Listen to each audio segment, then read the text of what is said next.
Our fourth podcast panel this morning on New Zealand Webfest is the amazing category of nonfiction where creators delve into finding that moment, that revelation of truth, allowing the real and unsensationalized stories seep into our ears and fascinate us.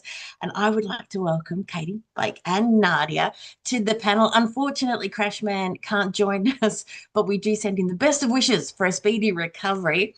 And welcome, everyone, and thank you so much for your time. We've got Blake, who is on a roll to find a perfect audio position for his Wi-Fi as well as his So audio. sorry. Is it Of this? course, This right is this as is it live. starts, it's like, This is live, and that's quite okay. It makes it more real. okay, great. Nadia and Katie, what we're going to do is while Blake sorts out the Wi-Fi, just a bit of an introduction to who you are and a little bit about your podcast, sort of like an elevator pitch.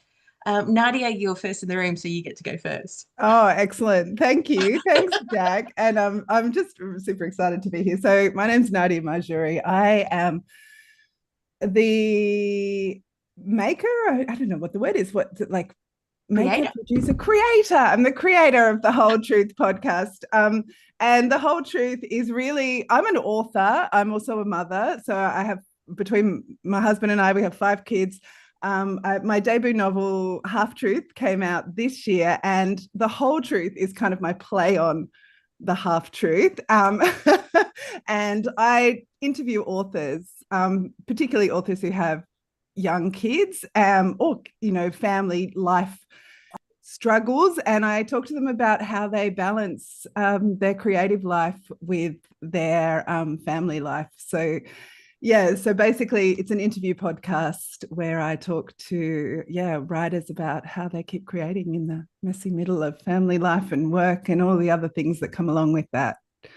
And I've been going for about a year. So I feel like a little bit of a baby in the podcast world. So I'm here as much to learn as I am to share. Let's put it like that. And Katie?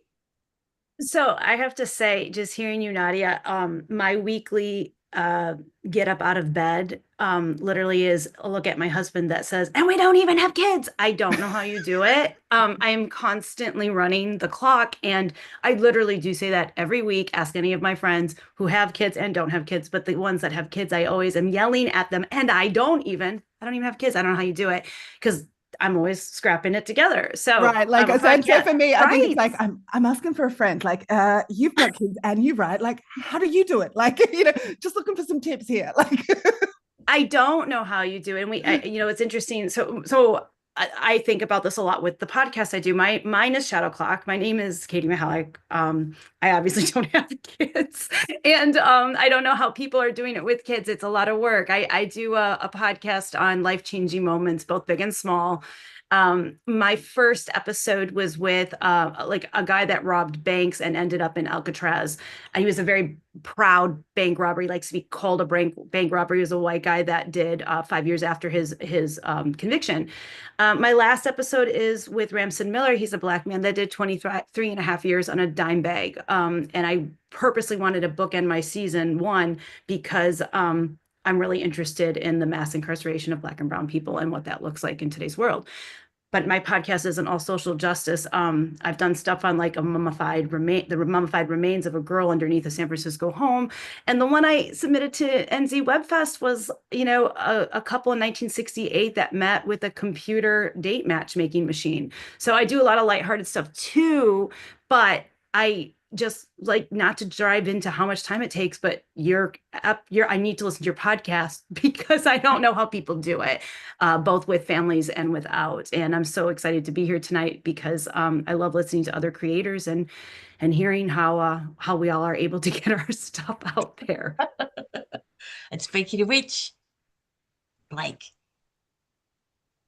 How is the connection right now is the first question. Yeah. Okay, good. I have the Zoom app up as a backup just in case. It'll give me 2 seconds to make sure that that's turned down. Okay. Hi, I'm Blake. I'm the creator of All American Ruins, which is a multimedia travelogue that chronicles my experience as exploring abandoned buildings across the world. And the podcast under the banner of that project is called Abandoned: the All American Ruins podcast, which is what I'm here to talk about tonight. So yeah, thanks for having me. Fantastic. Yes, we're going to get you to not move Yeah, at all. no, frozen. Thank And you. that way it will hopefully be great because three people, fabulous, incredibly different, amazing um, non-fiction podcasts that don't fall under the banner of true crime. Because let's face it, there's a lot of true crime out there, but it's really wonderful to see all these different and interesting stories. So what I'm going to do is I'm going to start with how you started. Like, what was the prompt? What was the prompt that said, let's go? Katie, we'll start with you. But yes, by all means, feel free to have the conversation between us all rather than the tennis match question answer. So for me, the way I started, I come from a filmmaking background. I've considered myself a filmmaker before podcaster up until recently, and now I would definitely say I feel like I identify as both. I was making films, and I had done a feature-length documentary in like 2010, and then had been doing other narrative like fiction pieces. And I kept Mhm. thinking with the doc work that I was so interested in, it just took so long to get one film done. One film, Yeah, and it took me 5 years as an indie maker. And I kept seeing all these amazing stories and these amazing people and wanting to tell those stories, but knew the funding that I would need and the time that I would need to do just one of those stories would be that one story, and that would be it for 5 years. And so I thought, well, what if I make a show that allows me to explore stories in an audio documentary style format? So my podcast is audio documentary, and maybe I can make many in just a year. And it is a faster process. It is not as fast as I thought it would be. And it is a somewhat cheaper process, not as cheap as I thought it would be, but it did allow me to be able to start creating stories at a little bit of a faster pace, quite a bit of a faster pace. And so I felt like I was able to, just keep going with the stories that were calling my heart instead of doing yeah. one story that called my heart and having to leave the others behind. So that's how I got started. And Nadia? Yeah, thanks. I love that, Katie. That's yeah, I love the idea and the delusion perhaps that this is like a super fast, super easy thing to do, because I think I had that in my mind too, like this idea that, oh, I'll start a podcast, it'll be really easy and I'll just get to I just have these conversations and then you just whack them out there and this will be great. I come from, I'm a novelist. So my debut novel had been contracted and was coming out the following year. So for me, the idea of the podcast was a couple of things. It was an opportunity for me to pick the brains of some authors that were further down the line from me about their process, about how they kind of did what they did, but also it was a way to kind of have an ongoing conversation, much like the notion of it takes a really long time to make a film, it takes a really long time to write a novel, right? And there's that sense that you build an audience perhaps who like your writing, but then they don't hear from you for another 4 years, or until your next novel comes out. So the idea also was just to be able to have an ongoing conversation, not only with the authors that I was talking to, but also with the readers or the people who kind of wanted to hear more from me and about what the writing process was like. But also, I'm also at the same time, I'm a counselor. So I work as a counselor with new mums. And so, in a way, I kind of brought that therapist lens as well to the conversations, that sense of, because often I'm finding that people who write, particularly women, a lot of people go, oh, I'm on maternity leave. Great, I'm going to write this novel. There's just this sense of somehow there is something about having a delusion that they're going to have all this spare time and kind of setting out on these enormous projects that they do and then finding themselves in the midst of, all the things that come with that phase of life. So I think it was a way for me to get tips from people that were further in front of me. It was a way to start a conversation with readers. But also I like people and I like talking. So, I think it was just an excuse. But yeah, I also had very little idea about what went into the process, like very close to zero. I still feel like I have like maybe, I've just figured out how to do this one thing that I do, and I probably don't do it as beautifully as I could, but it sits on my agenda as like one day I'll get really, really good at this whole audio thing, but it's not today, because today I've got to write my second novel. So, yeah, anyway, that's me. That's where I'm at, and it's a work in progress, but I don't, even though it is a lot of work, it's so much fun. I just love it. And more than that, I was a podcast listener. I've been a podcast, I have been a consumer of podcasts for 10 years. So, so I know how much value I get out of the medium. So it's exciting to play in the space. Blake, how did you get started? I'm sensing a theme in this room with this word delusion, which I'm really drawn to, Nadia. And also, not to be your publicist, but it's my understanding that your book that you're talking about is on your back wall. That is the banner that they made for me. The publicity department of the publisher come out with gave me a banner when I launched my book that I took around to my book launches when I did my book tour, and it hasn't come out for the last few months, but I was like, okay, it's coming out today. So yes, Half Truth, it's with Penguin Random House, but Australia, New Zealand, so not in the US just yet. Dang it. Well, we don't get a lot of good things here, as it turns out. But yeah, no, in terms of the word delusion, which I do want to focus on because I actually think it's quite a brilliant word to use for my body of work. This project actually started far before I knew how to do anything in regards to storytelling. When I was a kid, I spent a significant amount of time exploring this abandoned dairy farm that was down the hill from the house I grew up in the mountains of Colorado. And it was in that space where I learned how to harness the tool of the human imagination as a tool for healing and for serenity, and not just a space of creativity and wonderment. Now, at the time, as a 6-year-old, these thoughts weren't running through my head, but when we fast forwarded to the pandemic and I picked up this sort of spiritual practice of exploring abandoned buildings again, I realized very quickly that I was harnessing my imagination as a tool for healing during a particularly chaotic moment, the way that I did as a child when I would frequent visits to this abandoned dairy farm, where I learned how to use my imagination and talk to ghosts, which, again, I think there's a lot of delusion in the work that I do just by nature, because I'm constantly asking questions about pushing the boundaries between fact and fiction, which is a really comfortable place for me to live, actually. And so with the podcast component of this larger body of work, I was madly in love with audio dramas as a child. And just like exploring abandoned buildings, it was a space that I could escape to, really to harness the human imagination as a tool for healing and feeling grounded. And so when the radio station where I work suggested that I adapt this blog that I had been building into a podcast, I was like, you know what? I'm going to go ahead. I'm going to say that I'm going to make a podcast where I'm going to guide folks through these immersive soundscapes and lead them through my imagination as I'm wandering through abandoned spaces all over the world, and play with the notion of American history and culture whilst doing all of that. Great. I have no idea how I'm going to do any of that. Yeah, exactly. That'll be easy, right? Yeah, no problem.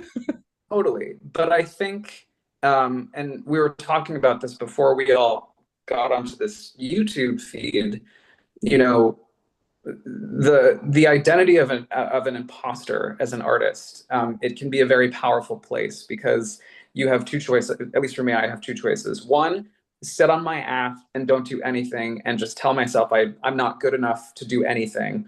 Or be really brave and do the things that feel really good inside my bones and inside my spirit. And so I spent hours and hours and hours inside this tiny little sound studio up in Kingston, New York, which is 2 hours north of New York City, teaching myself how to use a microphone and a soundboard. And slowly but surely, all of these other skill sets that I had developed over the course of being an artist, I think matriculated into being able to create this particular body of work. So yeah, that's kind of how it all got started.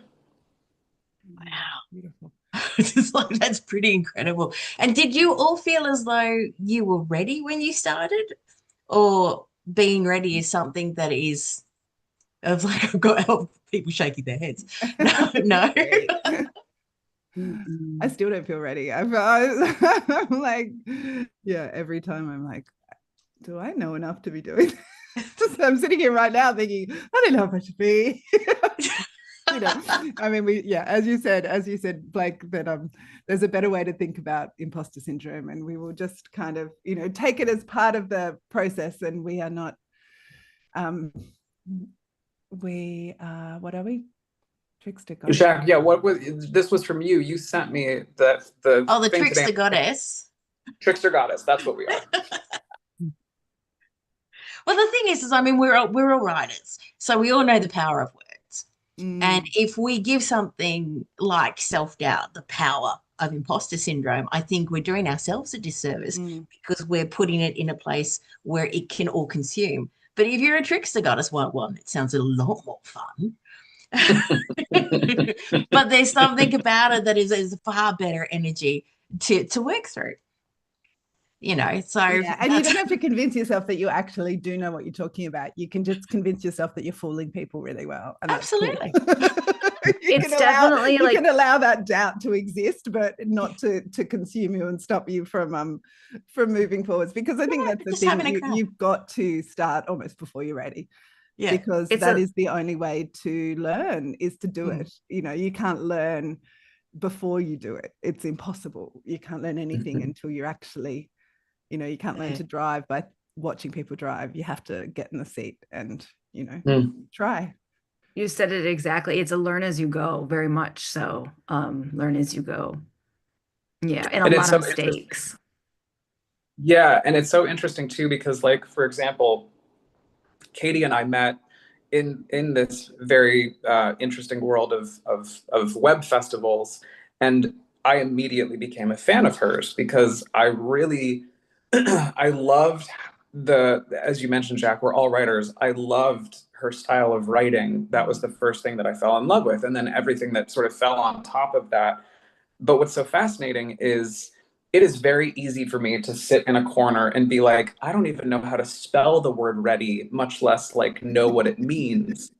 But when I hear other people whose work I'm really drawn to and whose personalities I'm really drawn to say the same thing, I'll sit there with Katie. We've had lengthy conversations, the two of us, and I don't mean to like spill the beans here, but Katie has expressed to me, her own self-doubts with her work. And I sit there and I'm just like, what the fuck are you talking about? Like, how is it possible that this person who I just find to be so captivating and so smart and so brilliant is having these thoughts and feelings about herself? But of course, like, that is the nature of the game of being not just like the word creator I have a hard time with, but an artist. And Katie and Nadia, it's very clear to me, you're both artists, and that's what we are. And I think that's the nature of the beast. And so it's always nice to be in these little circles of people who are like constantly beating themselves up the way that I do 24/7, to remind myself like, oh yeah, everyone is doing this. And so as long as I'm reminding myself by sharing space with other people who are beating themselves up too, it's like, oh, okay, well, there's like equilibrium in that, right? So like, I can take some of Nadia's self-doubt and I can take some of Katie's self-doubt, and I can give them some of mine. Yeah, you can have all of ours. Yeah, we don't. I mean, you have all mine because I've handed it to you. You're so I think there's something very kind, Blake. Thank you. There's something really beautiful in that, though, because You're absolutely right, Blake. It is watching people that you admire do what you dream of doing that is so it's inspiring, but it also grants you that permission to actually try it yourself. Like certainly for me, and I don't know if I'm going to embarrass you here, Jack, but Jack was, Jack, I wanted to start a podcast, and Jack was the person I knew that already had this amazing podcast, right? So there was, I know that I probably wouldn't have taken the step were it not for Jack kind of being there and being able to say, show me kind of, you can't be what you can't see. But so there she is, they're doing this thing that I want to do. And she granted not only, practical help, like get this microphone, get this, this kind of thing, but also, that kind of emotional help of being the example, living the thing that I wanted to kind of step towards. So yeah, there's something beautiful in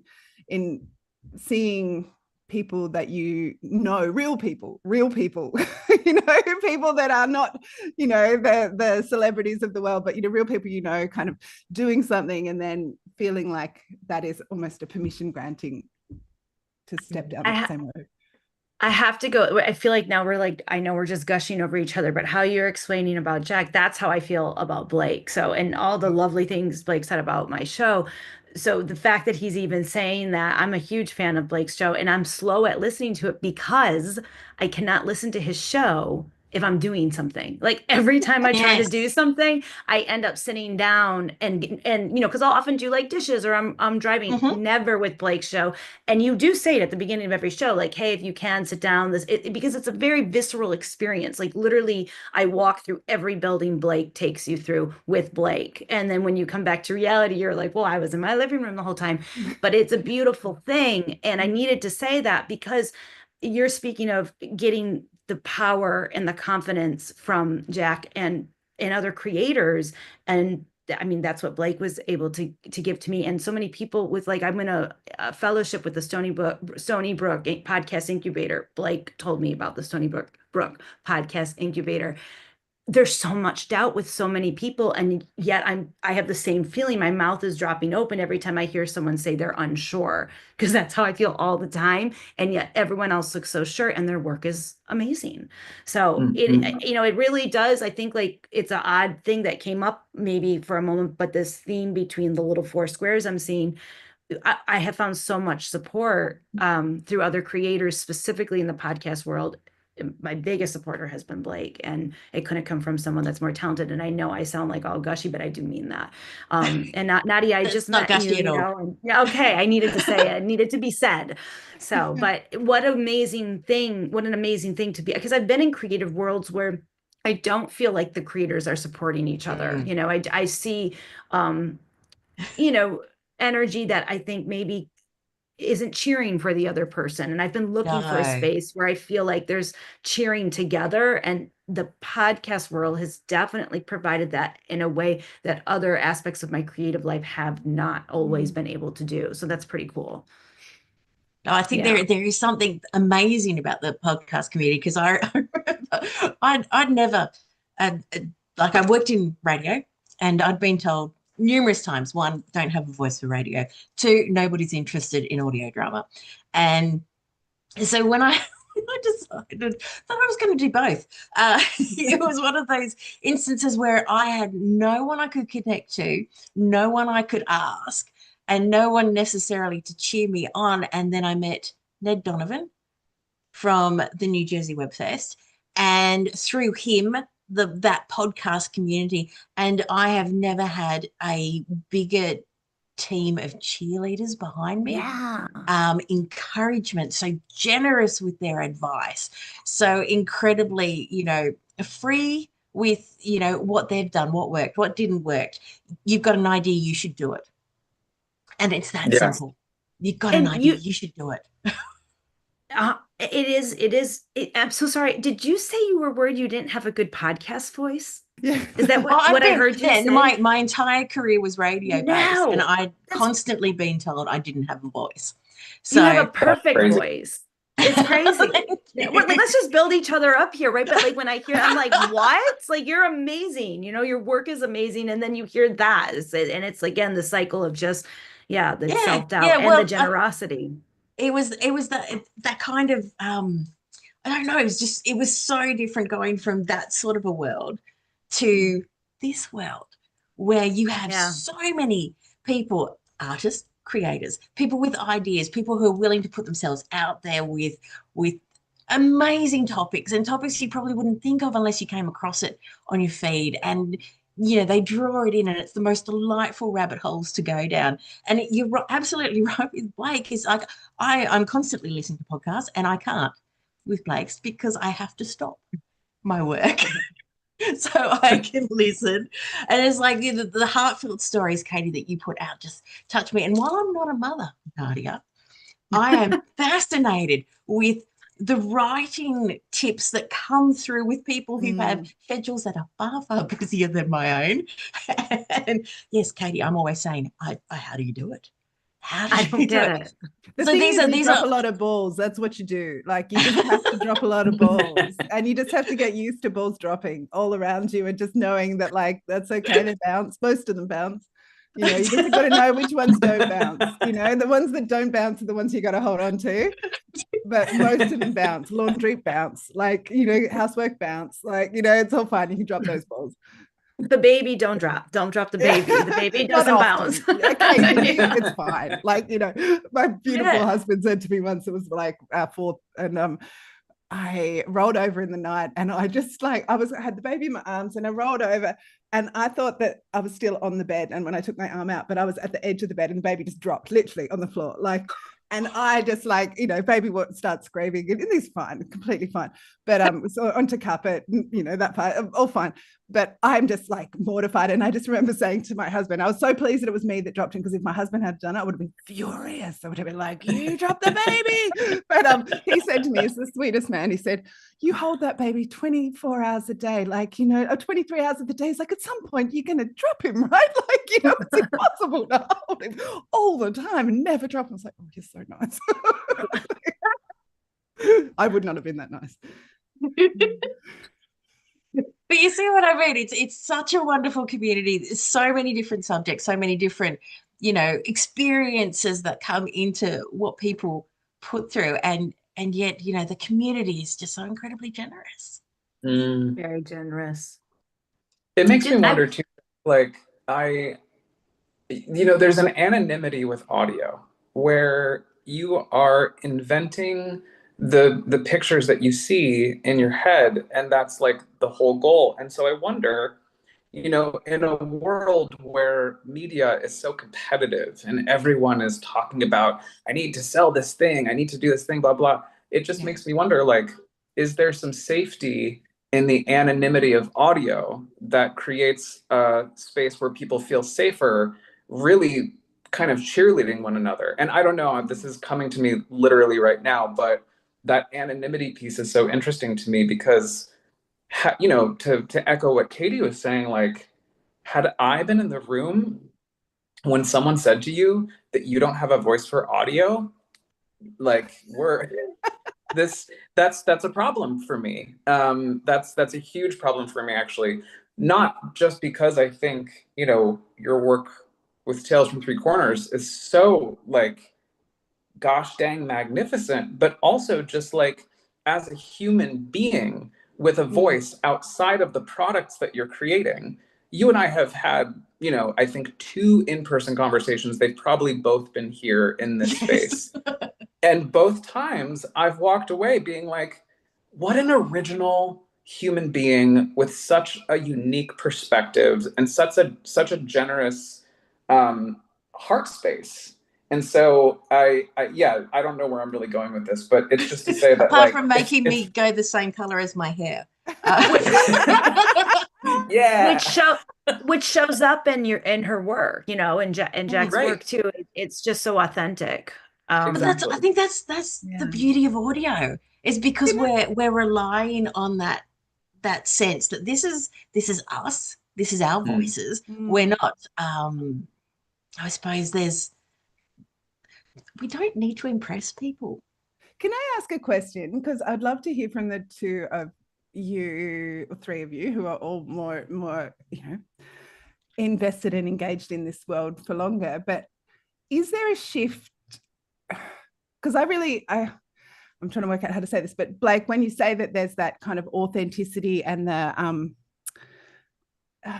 it's almost confidential feeling of the audio because it's just you and the listener, you know, you've got this like quiet moment together with whoever is, you know, whatever podcast you're listening to, with the creator. But is the move towards visual podcasting as a visual medium kind of like, where do you stand on that? And do you think that when people are now watching podcasts, does that shift that sense of kind of immediacy into a different zone? I mean, in terms of the engagement with the listener, I don't know. I'm really unsure about how this movement towards visual media works. I love video podcasts, and I think they definitely have their own special space in the mediaverse. But as you know, Katie and Jack were mentioning, when I started producing this show, I was so hell-bent and still am pretty hell-bent on asking people a very difficult question and asking them to do something extremely difficult in the year 2025, which is, I know you're busy. I know you've got 50 fucktillion things that you're doing today, but do yourself a favor. If you're gonna consume this story, if you're gonna sit here and listen to the work that I'm producing, I beg you, do yourself a favor and take a minute to just sit and be with yourself. It's not even so much my show as it is asking people, we do not have to live this way. We don't. It is unconscionable that we have all tricked ourselves and allowed the capitalistic white supremacist mindset to encourage us to live with this velocity. And so with my show in particular, and I'm not trying to be like, I have the answer and everyone is wrong. It's not that. It's more just like, I started with myself and I was like, I'm never breathing. I am navigating the world constantly holding my breath and going so fast while doing it. And it's making me a crazy person. And I cannot afford to be a crazy person right now. We are under a fascist regime in this country. And any opportunity I have to ground myself and sit and be with whatever the thing is, I'm totally going to do it. And so I think it's a great point, Nadia. I think visuals do sort of start to create, you know, more opportunities for us to get distracted and like, we're watching here, but we're listening here and we're writing here and we're talking to the person here.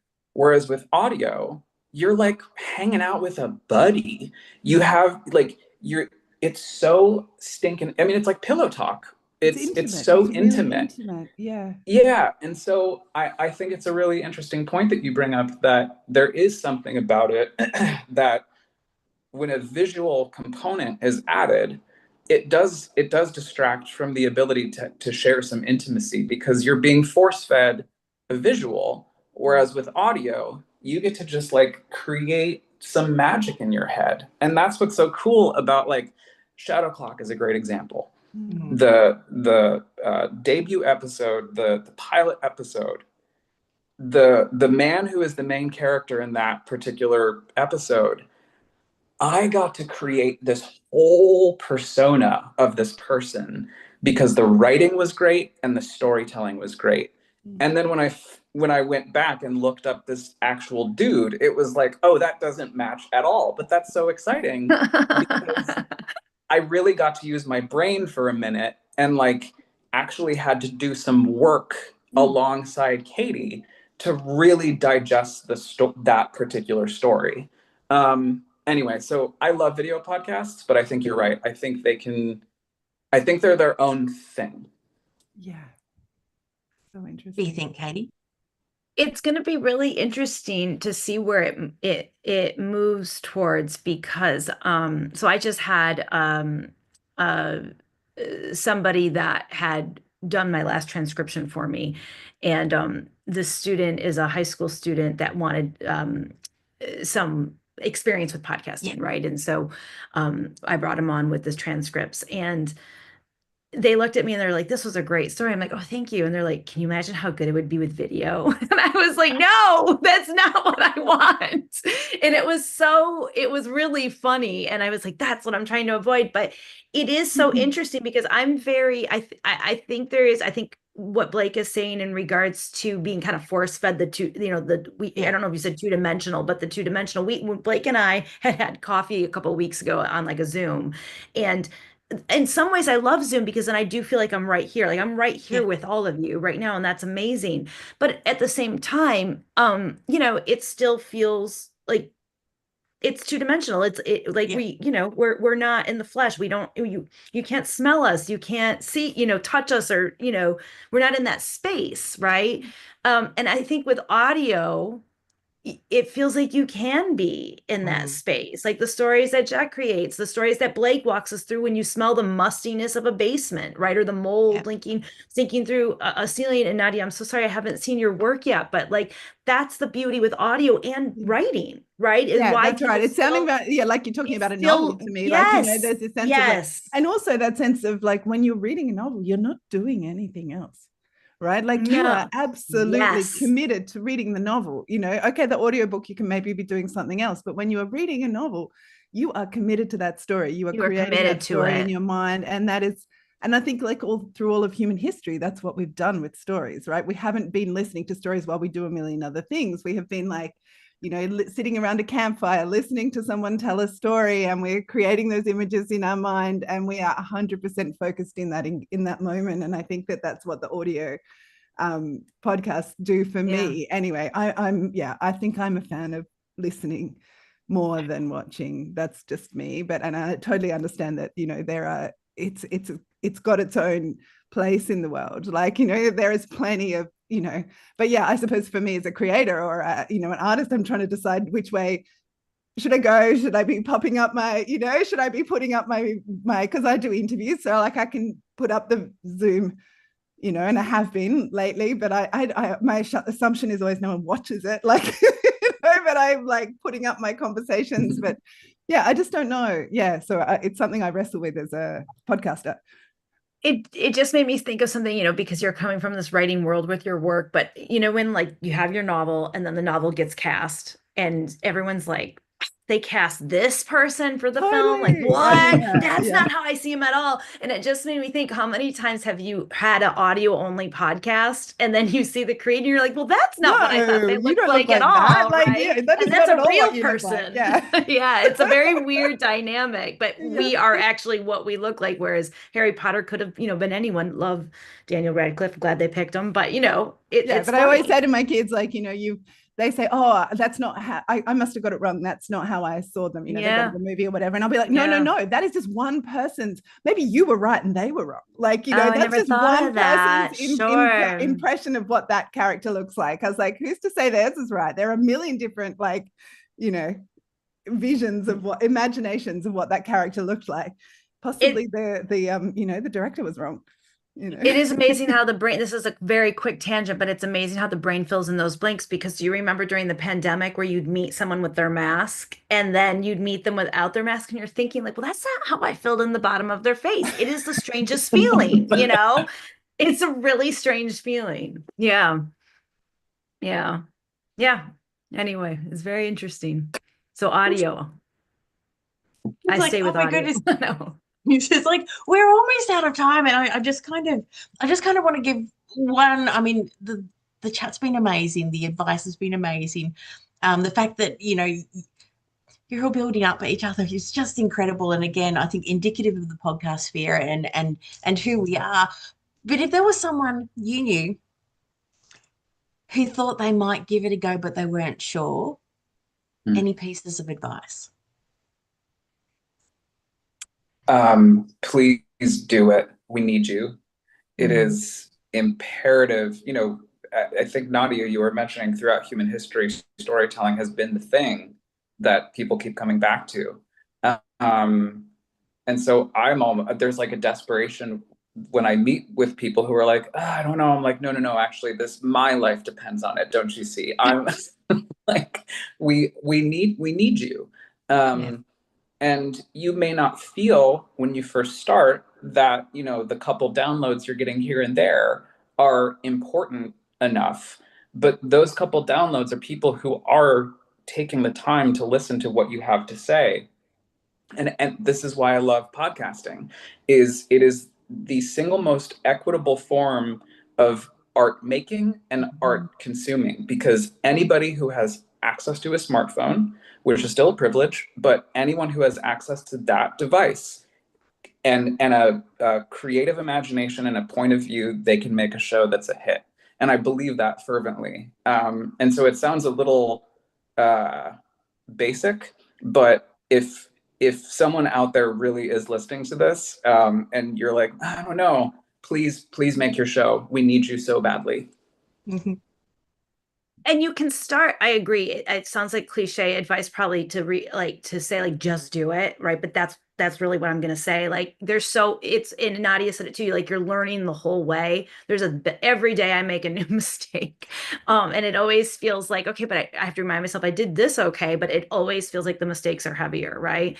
But I think that, and maybe it was Jack that said, like, that's literally how you're going to learn it. It's just, you just do it. And I think Nadia said the same thing. And it is very true. So yeah, I have a student that, spicy chats with Carly, and I should really look it up. I have to say this, my student, has Down syndrome, and she wanted to show that people with Down syndrome can make great content. She does an episode, 60 seconds, and interviews people about something spicy, like a spicy chat. The show is amazing, right? I'm gonna put it, I'll pitch that back out to me. It's Spicy Chats with Carly, and that was a real testament to say, I can do this podcast, and you can start with 60 seconds. Yeah. I'm gonna Spicy Chats, but if I plugged it wrong, I will say it again. It'll be in show notes down the bottom. Okay. Yeah, Spicy Chats with DJ Carly. And I'm saying she did 60 seconds of conversations with people, right? And so, like, knowing you can just do 60 seconds, and it was perfect, so entertaining. And so I say start small. If it's intimidating, to a 60-second piece, a 2-minute piece, but you get it out there, you're dropping things that are going to help you find your voice. And I just wanted to share that. That was not an intentional plug, but it did pop into my head. No, plug away. That's absolutely fantastic. Okay. I've got to thank you so much, everyone, for taking the time to have a chat, coming across continents and time zones. It's a Blake who had been traveling and only just got his bag down in the Airbnb so he can make the time. And it's just incredible. And I think, from my own perspective, don't wait until you think you're ready. I think you should just do it now. Because otherwise, if you think you have to wait till you're ready, you're never, ever going to do it. And right now, more than ever, we need stories. We need everyone's stories. But thank you for joining us. Uplifting stories. Sorry. All right. NewZealandWebFest.co.nz. Hop online. There are so many amazing podcasts that you can listen to for free. They're all in the one spot for the next week. And hop on the YouTube channels. Check out the Spicy Chats and all the other things, because I know Blake has an incredible project called TMI Project, and you need to check that out as well. And of course, do buy Nadia's book. Yes. Thank you, Jack, so much. And thank you, Keith. So lovely to meet you all. Nice to meet you, Jack. Thank you. Nice